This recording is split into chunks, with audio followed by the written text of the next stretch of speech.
Welcome to Mommionaire Digital Marketing Podcast, where we gather to learn how to use online strategies to build our direct marketing business. Through this podcast, you will be learning how to create offers, funnels, and storytelling so that you can create value for your potential customers as well as your downline. Enjoy the show. Hi, welcome to Mommionaire Mindset and Marketing Strategies. Today I'm going to be talking about Plan B. So many of you may wonder, what is Plan B? Well, today you're going to find out. Now, we've been talking about coming up, having a vision of what you want to accomplish, but we're going to talk more about Plan B. Plan B is basically keeping your full-time job and having something on the side to build your financial wealth. So this is the ability to have a full-time job and have something else on the side, whether it's a business or an organization you've joined that helps you to build money for your financial future of your home, for your family, or for retirement. So to tell you a little bit more about me, I am Caribbean background. So I was born in the Bahamas. My parents are Haitian. Both my parents are entrepreneurs. My father is a pianist, and my mother has owned several businesses of her own. Now, one of the things that I have learned within the Caribbean culture, as well as the Caribbean community, is that concept of hard work. Caribbean people believe in God, family, and work for family. So most Caribbean people work 2 to 3 jobs to support their family in order to accomplish the American dream. So many Caribbean families that I know that are in the Haitian community from New York, they've started with jobs working $100 a week and had several other jobs on the side, and suddenly now owns a house in Brooklyn or owns a house in Queens or Long Island because they really made that sacrifice. They had that plan B. They understood the importance of having a job so that you can pay your bills and make sure that everyone's comfortable and secure at home, but also having something aside to save and saving that money for your financial goals. At the age of 10, I learned the Haitian work ethics, the Caribbean work ethics. I lived in Haiti for 2 years with my grandmother. And I remember one day this lady came to our house and she saw me making crochet bags. When she looked at me, she mentioned to me if I would like to earn some money. And of course, at 10 years old, yes, why not? I need the money to buy candy. I love sugar. Absolutely. So I told her yes. So we went to my grandmother, and my grandmother basically, we convinced my grandmother for me to do this. My grandmother said, as long as I got my work done and I kept up my grades. So I started creating the knitting and crocheting the bras that used to be very popular at the time. These were bikini tops and bottoms. And for every piece that I crocheted, I was given $1. Now, not an American dollar, a Haitian dollar, which is like probably worth a penny right now. But at that time, it was 10 cents, worth 10 American cents. And that dollar for me was like the world. I could buy anything I want. But what I did do, which was really smart, was instead of buying candy, there were a lot of items that I wanted that I knew that my grandmother would not buy for me. So I took that money and saved it. As I collected the money, I saved it until like around November, December. Right around that Christmas time, I bought a lot. I took my uncle and we went to a place where I can buy toys at a good price. I bought the toys, and for Christmas, I sold those toys before Christmas. And I set up a table in front of our house, and I just started selling the dolls. My money doubled, and it probably even tripled because I just made so much money from it. And I remember having this money and feeling so happy, proud of myself for working and having this money, but most of all, to make that money grow. And it was an important lesson for me about the value of hard work, but the importance of owning a business. I used that money, of course, to buy all the things that I loved. I loved hair items, so I bought hair accessories. My grandmother would not buy me nail polish because she was very strict, so I bought my own clear nail polish so I won't get in trouble with my grandmother. I bought like the toys that I really loved that I knew my grandmother wouldn't buy for me, all with the money that I earned from my business. So that has stayed with me throughout my lifetime and in my 20s. So around my late 20s, early 30s, I started my own cosmetic line.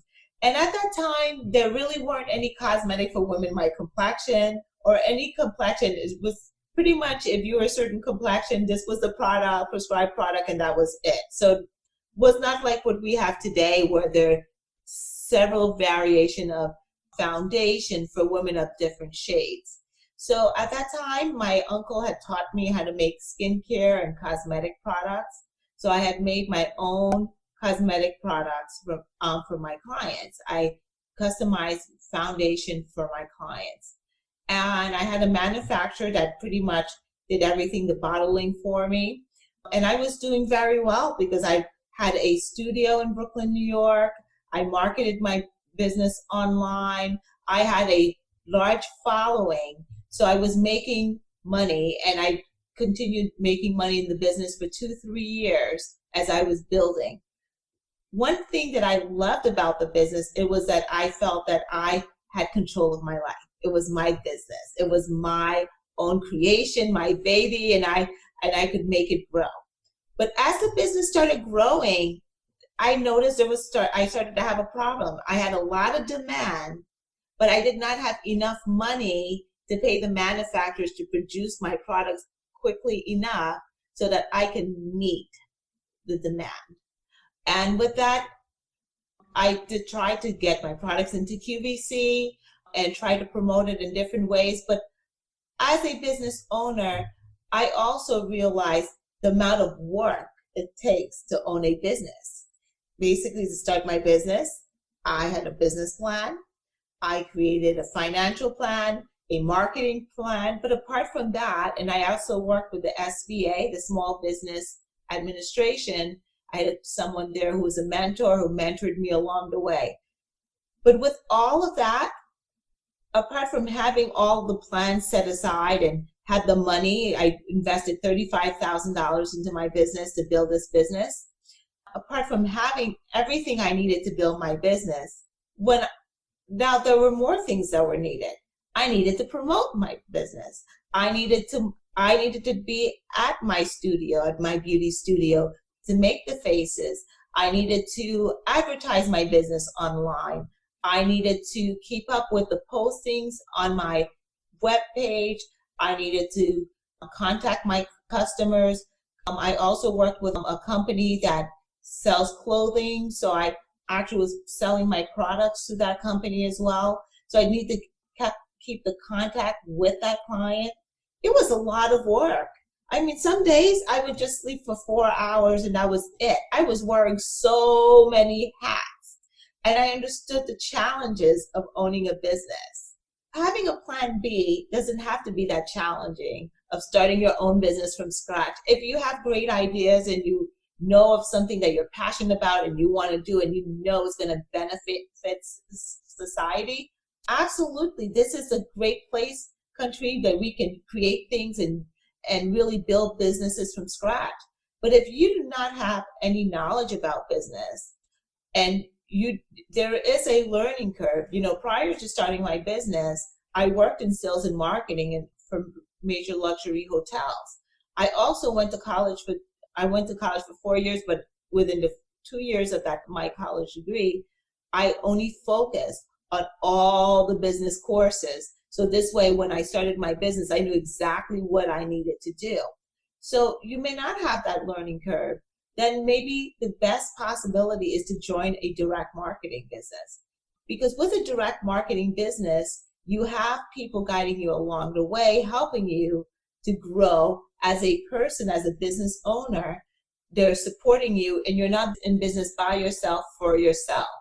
Now, the good idea of having the option B again is to be able to take the money that you have and to save it, even, or to invest it to make more money. And having a plan B is the only way.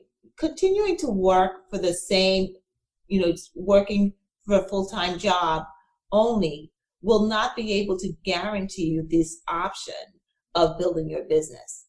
Please stay tuned for next edition, because I'm going to talk about something very important: how money compounds. I call it the money multiplier, because that has been something that I've learned through owning my own business, through joining direct marketing businesses, and helped me at a very difficult time in 2002 when the market was crashed.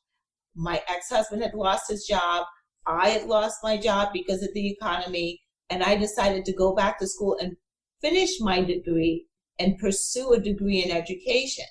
So I look forward to seeing you in our next edition. So thank you so much for staying with us and listening to what I have to say. I appreciate you listening, and I hope the information that I've given you is very helpful, and that you will be able to learn from this and come up with something that can help you. So look forward to the next edition. Our next edition is Plan B Part 2. So Money Multiplier. Look forward to seeing you. Please don't forget to subscribe. I look forward to seeing you. Bye-bye. If you would like to get more information on how to build your direct marketing business using online strategies as well as social media, please go to our website, mommillionairedigitalmarketing.com. Also, don't forget to subscribe and also make some comments of what you would like to hear in our next show. Thank you. Bye-bye.